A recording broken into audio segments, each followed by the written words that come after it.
Assalomu alaykum. Bugun biz Windows mashg'ulot sistemasidagi terminal, ya'ni buyruq qo'rininki ba'zi buyruqlarni tushuntirib o'taylik. O'tgan qitimda biz bir qism buyruqlarni tushuntirib o'tgan. Buyruq eskartmasidan oldin bilan buyruq eskartmasini qo'zg'ataylik. Mumkin bu buyruq eskartmasidan bevosita qo'zg'atsak, hozirga o'xshash odatdagi holatda qo'zg'aldi. Agarda biz ba'zi bir oliy darajali buyruqni ijro qilmoqchi bo'lsak, ya'ni mashg'ulot sistemasiningki tanshaklarni o'zgartiradigan, undan keyin ba'zi tanshaklar o'zgarish jarayonida sistemaga ta'sir ko'rsatadigan bo'lganligi uchun uni boshqaruvchi holatda ijro qilish to'g'ri keldi. Shunga bu terminalni ikki xil ijro qilish usuli bor. Birisi terminal desak, odatdagi buyruq shaklida power shell. Yana bir xil shakli o'ng tarafni chekib, boshla topchida o'ng tarafni cheksak, boshqaruvchi holat. Boshqaruvchi holatda ijro qilsak, ijozat so'raydi, ijozatga ma'qul desak bo'ladi. Undan keyin mak o'znakda ba'zi bir oliy buyruqlarni ijro qilib bo'ldi. Ya'ni terminalda ba'zida eskartadi. Bu oliy PowerShell, ya'ni oliy buyruq holatida ijro bo'ldi. To'g'anda biz ikkisiningki cho'ng farqi yo'q. Birisi ma'vo odatdagi buyruq holati, ma'vo oliy buyruq holati. Oliy buyruq holatini ishlatib har qanday buyruqni ijro qilib bo'ldi. Odatdagi buyruq holatida ba'zi oliy darajali buyruqlarni ijro qilishni bo'lmaydi. Bunga ijozat so'raydi, undan keyin qaytadan shu oliy buyruq holatida qo'zg'atib ijro qilsak bo'ldi. Biz odatdagi buyruq holatini ko'rib boqaylik. O'tgan qitimda bir qism buyruqlarni ko'rgandik. Bugun biz yana bir qism kerakli odatda ko'p ishlatiladigan buyruqlardan bir qismini ko'rib boqaylik. Buyruq ko'znikini azroq tanishaylik. Cho'ng kichikligini tanishdik. Bugungi ishlatiladigan buyruqninki oddiy buyruqda yana birini ko'rib o'taylik. Hozirgi kirgizgich uyg'urcha holatdagi Windows knopkasi bilan bo'sh o'rinni bossak, knopkani almashtirib, besib turib Windows knopkasi bilan bo'sh o'rin knopkasini to'xtamay bossak, kirgizgichlar almashadi. Inglizcha to'g'rildik. Undan keyin echo deb enterni bosaylik. Bossak, hozir bizningki buyruq qo'rininki eskartishi o'choq degan bo'ldi. Echo is on degani shu buyruq qo'rininki eskartishi o'choq degan bo'ldi. Masalan, taqiltaylik. Echo bo'sh o'rin off enterni bosaylik. Bossak, buyruq qo'rining eskartishi yo'qolib ketib, faqatlam lepildigan bir nur belgisi qolib qoldi. Masalan, dir degan buyruq ijro qilaylik. Yana normal ijro bo'laverdi. Bizning hozir nima ish qilayotganligimiz, nima ekanligimizni ko'rsatmaydi. Shunga masalan echo enterni bosaylik. Hozir off kelgan, hamda buyruq qo'rininki eskartishni ko'rsatsin. Echo bo'sh o'rin on degan buyruqni berib enterni bosaylik. Boyaqa buyruq qo'ri asli keldi. Masalan, kompyuterda qanday buyruqninki yoki programmalarni ijro bo'layotganligini ko'rsatadigan buyruq task list enterni bosaylik. Hozir shu kompyuterda ijro bo'layotgan programmalarning hammasining tizimini ko'rsatadi. Masalan, sisteminingki buyruqlari ekan, masalan, winlogon exe deganninki ma'vo jarayonninki nomeri. Undan keyin shu jarayonninki mulozimatmi yo buyruqmi, undan keyin qancha jarayon ijro bo'layotdi. Undan keyin aslakninki egallagan sig'imi. Shuni ko'rsatib berdi bizga. Bu task list. Agarda bunun tafsilotini bilmoqchi bo'lsak, task list deb yontusizlar savol belgisini besib enterni bossak, bu buyruqni qanday ishlatishninki uchurlarini bizga ko'rsatib berdi. Texnik tafsiliy ishlatishni o'rganmoqchi bo'lsanglar, har qanday buyruqni yezib, o'ng yon to'siqni besib, help yoki so'roq belgisini bossanglar, shu buyruqninki uchurlarini sizlarga ko'rsatib berdi. Bu hozir ijro bo'layotgan buyruqninki yoki programmalarninki tizimlikini ko'rish buyruqi. Yana birisi ma'lum bir buyruqni, masalan, biz xotir daftarini qo'zg'ataylik. Masalan, men xotir daftarini qo'zg'atdim. Shunaqa. Mana xotir daftarini qo'zg'atdik hozir. Ko'rib boqaylik. Task list deylik, enterni bosaylik. Mana bu AX'da Notepad eksi buningki jarayonninki kimligi, ya'ni ID'si 6400 ga. Masalan, shu Notepad, ya'ni xotir daftarninki programmasini o'chirib etmoqchi bo'lsak, masalan, mana bu odatdagi grafik ko'znakda ko'paytirish belgisini bossaqlar bu ko'znakni taqotidi, yoki bo'lmasa hujjatdan chekinni bossak, buningdan bu programmadan chekindi. Ya'ni chiqish deb tarjima qilibdi uni. Chekinish ku amaliyotda shu programmadan chekinish. Mana bu tarjimasi ekan. Undan keyin mushuni buyruq orqali qanday taqaymiz Notepadni. Hozir biz mana yerda Notepadniki exe degan ijro bo'layotgan buyruq, ya'ni hujjatninki ismini ko'rib oldik, uningdagi ID nomerini ko'rib oldik. Buni taqash uchun qanday qilamiz desak, task kill yantu siziq. Biz buningki ishlatishni oldi bilan bir ko'rib o'tdik. Task kill bir necha parametr bor. Hujjatning ismi bo'yicha taqsaqmi bo'ldi, ID bo'yicha taqsaqmi bo'ldi. Ko'rib boqaylik. Mana. Masalan, sisteminingki ijro bo'layotgan programmalarni taqash uchun S, undan keyin process bo'lsa, passwordga FI, PID bo'lgan bo'lsa, ya'ni shu ijro bo'layotgan programmaninki jarayon kimligi bo'yicha taqiladi. Masalan, biz sinab boqaylik. Task kill PID boyqi Notepadning ID'si 6400. 6400 enterni bosaylik. Aynan sizni unutib qolgan o'xshaymiz. Enterni bosaylik. Yana sizni unutib qoldik.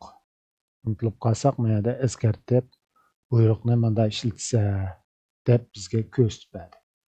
Masalan, ism bo'yicha buyruqni chekindirsak bo'ldi ekan. Masalan, mana buyruqni, masalan, Notepadni qo'zg'atdik.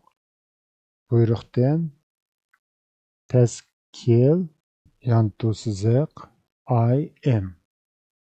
Undan keyin shu ijro bo'layotgan programmaninki to'liq ismi. Enterni bosaylik.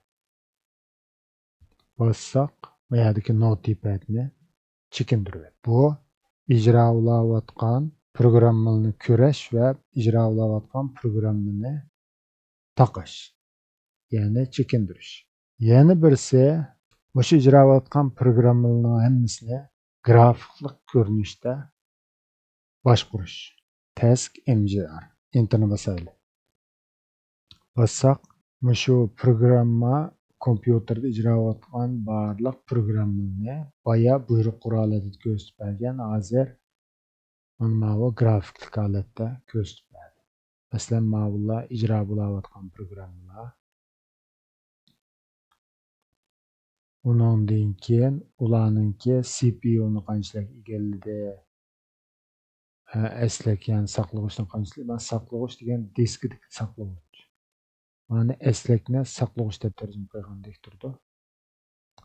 Undan keyin diskni bo'shligini qanchalik o'qib yezyotidi, to'rini qanchalik ishlatyotidi degandek uchurni hammani ko'rmoqdi. Masalan, biz saqlag'ichni qanchalik ishlatgan bo'yicha tizib boqaylik, cho'ngdan kichikka, ya'ni jiq ishlatganni oldida oz ishlatganni keyin tizib bordi. CPU-ni shunday chekaylik. Qaysi tiz jiq ishlatayotgan bo'lsa, oldi bilan ko'rsatdi, undan keyin ta'tirsiga yana bir chekib olsak, oz ishlatganni oldiga, jiq ishlatganni keyiniga tizib bordi. Undan keyin hozirgi jarayonlarniki ijro bo'layotgan kompyuterdagi jarayonlar. Undan keyin hozirgi CPU-ninki ishlatish ahvoli, saqlag'ichning ishlatish ahvolini grafik holatda ko'rsatdi. Diskga o'qib yozayotganninki, ya'ni diskga o'qib yozayotgan uchurninki qanchalik tezligi, undan keyin qanchalik o'qib yozib surati degandek uchurni ko'rib bo'ldi. Undan keyin mana bu torninki uchur almashtirishninki uchurlarini ko'rib bo'ldi. Mana bu yerda qanchalik avatiyotidi, qanchalik qabul qilyotidi deganlarni ko'rib bo'ldi. Undan keyin ijro bo'layotgan appninki bu yerda burun qaysilarini ijro qilgan, uni qanchalik CPUning vaqtini egalladi, torni qanchalik tor sarf qildi, uqtirish ko'rsatmadimi deganlarni. Undan keyin ma'vo kompyuter qo'zg'algan vaqtda ijro bo'ladigan programmaning tizimlik.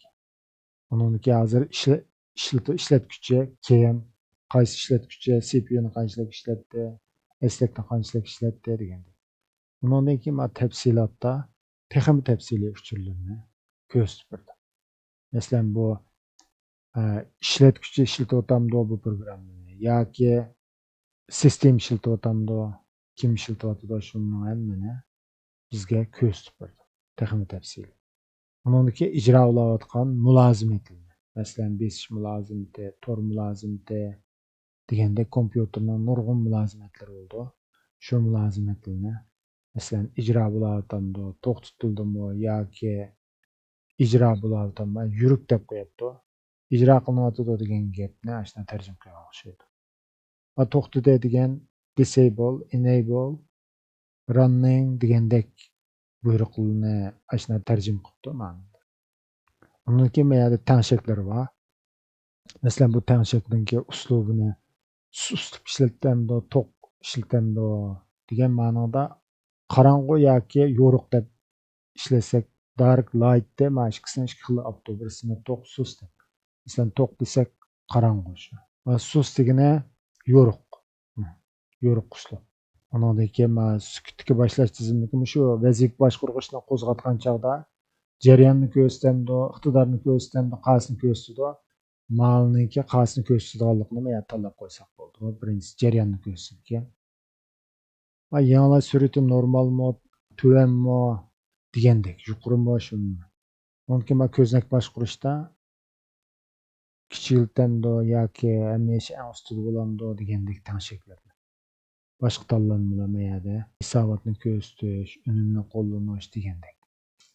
Oliy tanshaklida masalan saqlovchi yetishmasa, ya'ni eslik RAM yetishmasa, chekinmamdi degandek tanshaklni o'sha yerdan tanshab qo'ysak bo'ldi. Bu vazifa boshqaruvchiningki grafiklik holatda ishlatilishi. Undan chekinaylik. Undan keyin shu kompyuterda masalan qattiq diskida buzilib ketgan o'rinlar bormi yo'qmi, bo'laklar bormi yo'qmi deganni tekshiradigan diskdagi xatoliklarni o'xshaydigan bir buyruq bor. Check DSK debchi. Buningmi ishlatish parametrini ko'rib boqaylik. Yantu siziq so'roq belgisi enterni bosdik. Odatda shu F degan parametr bilan qo'shib ishlatsa, sistemini diskdagi xatolikni o'xshab berdi. X degan parametrni qo'shib ishlatamiz odatda. X degan parametrni qo'shib ishlatgan chog'da shu qattiq diskga o'qib yozayotgan bo'lsa, uni oldi bilan o'qib yozishni to'xtatib, undan keyin o'xshaydi yoki tekshirdi. Shu F bilan X degan ikki parametrni qo'shib ishlatamiz. Undan boshqa ko'proq qo'llanadigan scan degan. Masalan, check DSK yantu siziq scan deydi. Enterni bosaylik. Hozir ma'vo masalan diskaga mashg'ulot qilib borganlik uchun ABMZ degan buningga oliy darajali terminalni ishlatganmiz. Bu yerda ziyorat rad qilindi. Bunda ijozatingiz yo'q yoki disk qulflangan yoki boshqa jarayon ijro qilyotidi debdi. Asosiy bizning huquqimiz yetmadi degan. Buni qanday qilmaymiz deganda, bu yerda o'ng tarafni chekib boshlab tizimlikdan topchidan boshqaruvchi holatdagi terminalni ijro qiling. Ijozat beramsiz debdi adaydi. Bu yerda o'xshash buyruqni ijro qiling.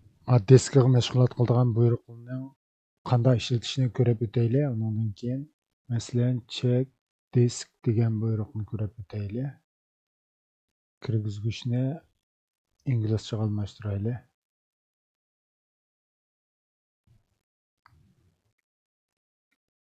DSK undan keyin yantu siziq savol belgisini qo'yib ko'rib boqaylik.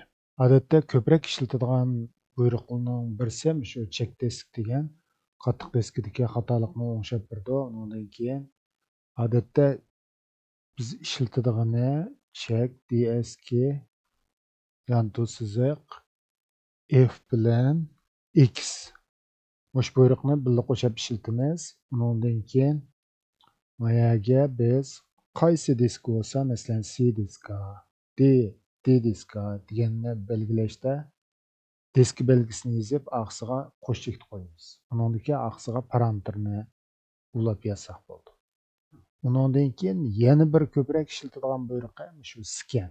Ana aqsiga mashqisini elitib, qo'shib tang ishlatsak bo'ldi yoki bo'lmasa mashq buyruqni birga ishlatamiz. Undan keyin scan degan buyruqni ishlatamiz.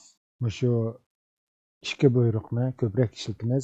Hozir mavhum kompyuter bo'lganligi uchun boy ko'rdinglar xatolik ko'rildiki. Resmiy fiziklik masalan qattiq diskga mashg'ulot qilgan bo'lganligi uchun hozir mavhum kompyuterda bu fiziklik diskga mashg'ulot qilgan buyruqni ijro qilsak, mavhum kompyuterdan chatoq chiqadi ekan. Undan keyin boya xatolik ko'rindi. U xatolikni qanday o'ngshaydi ekanmiz desanglar, VirtualBox'niki men 7/2 nashrni yangilab etgan. Uni 7/1 nashrga keyingi yondirdim, bundan keyin o'ngshaldi. Yani bu VirtualBox'niki biz ko'rib boqaylik. VirtualBox'niki hozirgi men keyingi yondirib etdim. 7/1 nashrga yondirib etdim. Ilgirkisi 7/2 nashr ekan. Bundan keyin aviyonkida xatolik ko'rilib olgan ahvolda VirtualBox'ni ilgirki nashrga yondirib etgan. Ilgirki nashrga yondirib etsak, qolgan programmaning hammasi normal icra oldu ekan. Chunki men bu mavhum kompyuterni qurgan vaqtida 7/1 nashrda qurgan. Shunga aviyonkida xatolik ko'rilsa, asldagi nashrga qaytarishimiz kerak ekan. Bo'lmasa icra olmay 2005 deydigan bir oxirgi nomeri, oxirgi 4 xonasi 2005 deydigan xatolik ko'rilsa, shunda ilgirki nashrga qaytarib etsak o'ngshildi ekan. Shuni bilib olsanglar bo'ldi. Yangilab etsanglar, masalan, hozir bu yangi nashri 7/2. Shunga diqqat qilsak. Shunga buyruqni men ijro qilmadim mavhum kompyuterda. Mavhum kompyuterda ijro qilmay, faqat buyruqningki shaklini ko'rsatib qo'ydim. Undan keyin yana bir buyruq bor. Kompyuterdan chatoq chiqib kelib, masalan, ba'zi bir buyruqlar nurg'un kompyuterlarda endi programma o'rnatish jarayonida sisteminingki asli hujjatini qoplab o'tadigan ish bo'lib qoldi. Yumshoq detalni o'rnatish jarayonida sistemaning asli hujjatlarini ustiga yozib etsa, masalan, ilgirki nashri yangilanib, masalan, 6.0 bo'lib qolgan bo'lsa, bu programma o'rnatgan programmalar 5.0 ni tepsiga qoplab o'tgan bo'lsa, sistemada xatolik chiqishi mumkin. Buni qanday o'ngshaymiz deganda, yana bir buyruq bor. SFC deydigan. SFC degan System File Check. Ko'rib boqaylik, yantu siziq so'roq belgisi. Bu sistema hujjatlarida xatolik ko'rilgan chog'da o'ngshab turdi bizga. Sys File Check. Shu sistemada qo'g'dalgan hujjatlarni eslik keltirib o'ngshab turdi. Shu ko'p ishlatiladigan buyruqlarning birisi.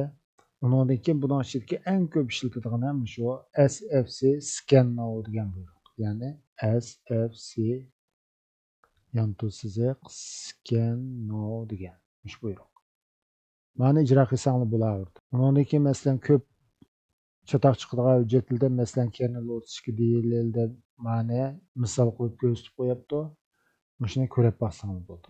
Odatda normalda biz shu SFC scan now degan buyruq bilan nurg'un kompyuter kashalarini o'ngshay olamiz. Bundan chatoq chiqishi mumkin. Shunga biz buni ijro qilmay to'xtatdik. Terminal boshqaruvchi holatda ijro qildik. Ijro qilganda fiziklik qattiq disk bo'lsa, sistemalar mavhum kompyuter bo'lmasa, SFC yantu siziq scan now buyruq shu. Bilinmasanglar yantu siziq so'roq belgisini besib enterni bassanglar ko'rsatib turdi. Mana shu SFC scan now. Mush buyruqni ijro qilsanglar kompyuterdagi sistema hujjatlari qoplanib ketish yoki sistemada g'alat xatoliklar ko'rilgan chog'da mush buyruqni ijro qilib, undan keyin kompyuterni qayta bir qo'zg'atsanglar o'ngishildi. Undan keyin to'g'ri munosabatlik ba'zi masalan buyruqni ko'rib boqaylik. Net tor holatini ko'radigan buyruq. Hozirgi bizning to'rimizning ahvolini. Masalan, shu ko'pincha ishlatadigan ma'vo A degan buyruq. Hamma ulanmalarni, ya'ni mush kompyuterga bog'lanayotgan ulangan barliq IP adreslarini bizga ko'rsatib berdi. Undan keyin ko'pincha ishlatadigan ma'vo A bilan mana C deganni ko'proq ishlatamiz. Yana boshqa buyruqni ishlatsangiz bo'ldi, o'chatoq yo'q. Undan keyin o'zingizning ehtiyojiga asosan ko'rib shu tushuntirishni sinab boqsangiz bo'ldi. Masalan, biz A degan buyruqni ishlataylik. netstate -a deylik. Hozirgi shu kompyuterda ijro qilayotgan TCP, UDP adreslarining hammasi va eg'izlarini bizga ko'rsatib berdi. Ba'zisi masalan ma'vo IPv4 adres. Masalan biz kompyuterda bir tor bekatni ochaylik. Tor bekatni ochgandan keyin ma'vo ahvol o'zgaradi. Masalan biz Google'ni ochdik hozir. Masalan Google'dan bir narsa izlaylik. Uyg'ur food deylik masalan. O'zi tavsiya qilibdi-ku. Masalan shuni ijro qilib qo'ydik hozir. Undan keyin boyaqi buyruqni qayta ijro qilsak buni. Boyaqi mayada bir muncha IP adreslar paydo bo'ldi. Ya'ni shular bilan aloqalashdi kompyuter degan. O'sha IP adreslar bilan ma'lumotlarning hammasi TCP IP'ninki 6.0 nashrdagi adreslar. Ma aqstikisi eg'iz nomeri. Ma oldidagisi IP adres. Undan keyin HTTP undan keyin yoki hozir nurg'un tor bekatlar shu HTTPS dan ishlatadi. Ya'ni ikki tor bekat yoki bo'lmasa kompyuter bilan tor bekat orasida shifrlangan HTTP kelishimi ishlatiladi. Bunda bo'lgan chog'da bexatarligi yuqori bo'ldi. Burunqi HTTP'da hech qanday shifrlanmag'achqa u bexatar emas. Ma adreslarning hammasi IPv4 adres, ma'lumotlar V6 adres. Ya'ni hozirgi kompyuterningki to'g'ri ulanish ahvolini bizga ko'rsatadi. Undan keyin yana bir buyruq bor, ns lookup deydi. Bu hozirgi bizningki DNS adreslarini ko'rsatib berdi. Masalan, google.com deylik. Google.com desak, masalan google.com ishlatayotgan ma'vo V6.0 adres, undan keyin ma'lumotlar 4.0 adresga. Masalan, Microsoft'ninkini ko'rib boqaylik. Ya'ni shu Microsoft'ninki ma'vo ismi, undan keyin adresi, boshligisi V6. Ma keyindagi 4 bo'laklik son bu IP adresiniki 4.0 nashri, ma'vo 6.0 nashri. Masalan, yahoo.com deylik.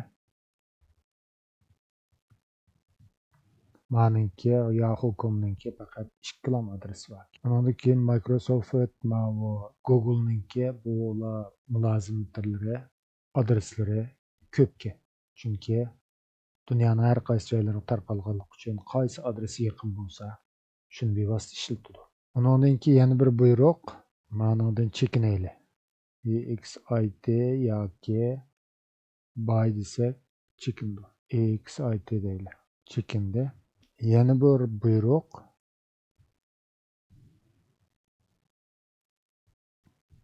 tracer, buningki işletish usuli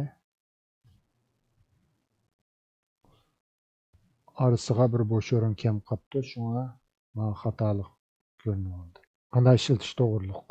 Masalan, Google.com'ga bağlanish uchun qanday mulozim tilda o'tdi deganni ko'rib bakmoqchi bo'lsak,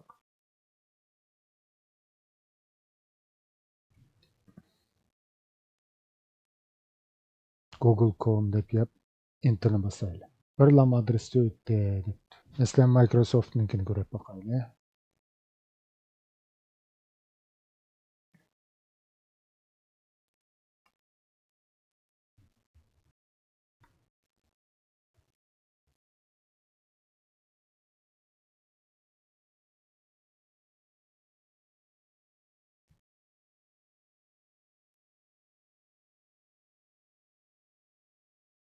Hozir mana bu iltimos vaqt o'tib ketdi debdi. Ctrl C bilan oxirlashtirdi. Masalan, Yahoo.com'ni ko'rib bakaylik.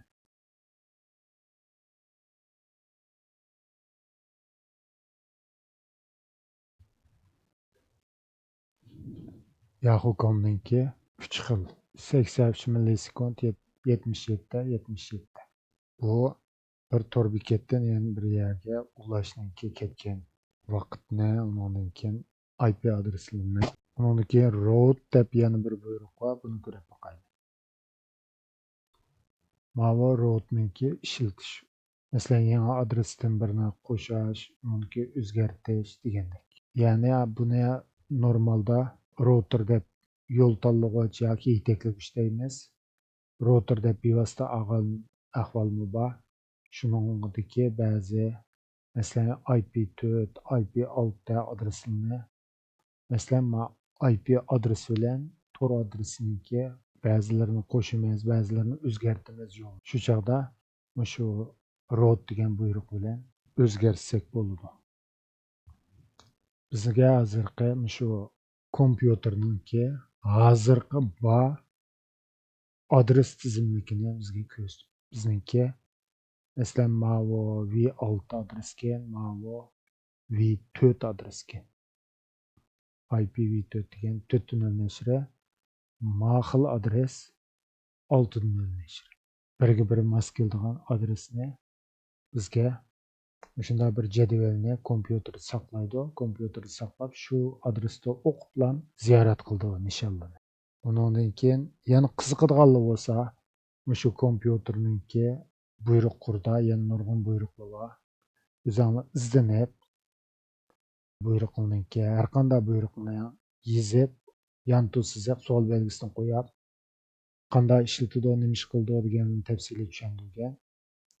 Shu yerdan ko'rib baksan bo'ldi. Oxirida biz bir kompyuterni buyruq orqali o'chirish buyruqini ko'rib bakaylik. Ya'ni kompyuterni normalda biz boshlar tizimlikdan kompyuterningki tok manba konneksiyadan shuni o'chirimizga tokni uzimiz. Mushu mashg'ulotni buyruq qura orqali ijro qilib bo'ldi. Masalan, shutdown deb bo'sh o'rin yan to'sizib savol belgisini qo'yaylik. Mana kompyuterni taqashninki bir muncha parametrlar bor. Masalan, biz ko'proq ishlatadigan shu S degan parametrni kompyuterni taqaydi. Undan keyin aqsiga T deganni ishlatib vaqtni yozib qo'ysak bo'ldi. Masalan, T 1 sekunddan keyin deb masalan 0 dan tortib shunchalik 10 yilgacha ishlashga kuchga ega raqam sonlar. Odatda normalda o'z to'naydig'ini hech nima yozmasak 30 sekund. 30 sekundda avtomatik kompyuterni taqaydi. Yoki 0 ni yozsak, 0 dan yuqori bo'lsa, shu F degan parametrni qo'shib birga ishlasang bo'ldi debdi.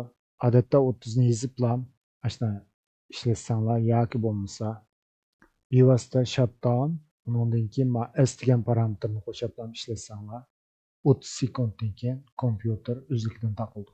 Biz sinab bakaylik shuni. Shutdown dedik, undan keyin S dedik, enterni bossak 30 sekund. Yoki bo'lmasa, bu yerga T ni yozib 5 deylik. Enterni bosaylik. F degan parametrni qo'shib ishlatsa debdikan, biz F ni ishlatmasak, balkim kuchga ega bo'lmagan bo'lgan o'xshaydi.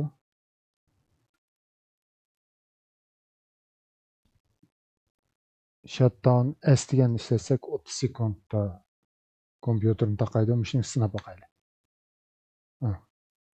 Mana chekinmoqchi bo'ldingiz, kompyuterni taqamsiz. Windows taqiladi. 1 minutda az vaqt ketadi debdi. Taqa deganni bossak 30 sekund qolmayla 30 sekundda o'zi kompyuterni taqaydi. Mana o'chirilyapti deb ham kompyuterni taqashga boshladi. Hozir mana bizningki ana kompyuterning ko'rinishi. Mavhum kompyuter taqaldi. Kompyuterni qayta ochaylik.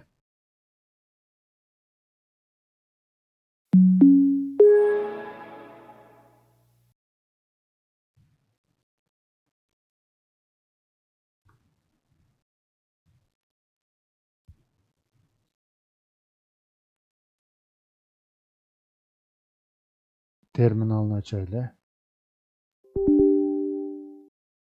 İcazət berəmiz deydi, ədidik. PowerShell. Vay işletken buyruğumuz Uyg'urcha kirgizgichni inglizchaga almashtiraylik. Shutdown undan keyin buningki ishlatish usulini ko'rib boqaylik. Hozirgi biz ishlatganimiz S deganni ishlatdik. Elni ishlasak kompyuterni o'chirib etmaydi, lekin ishlatgichni tizimdan chiqaradi. Masalan, elni sinab boqaylik.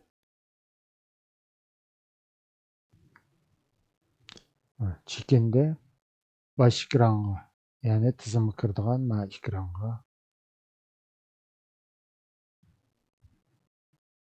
navbatdagi ishlatgichini kompyuterdan chekindirdi.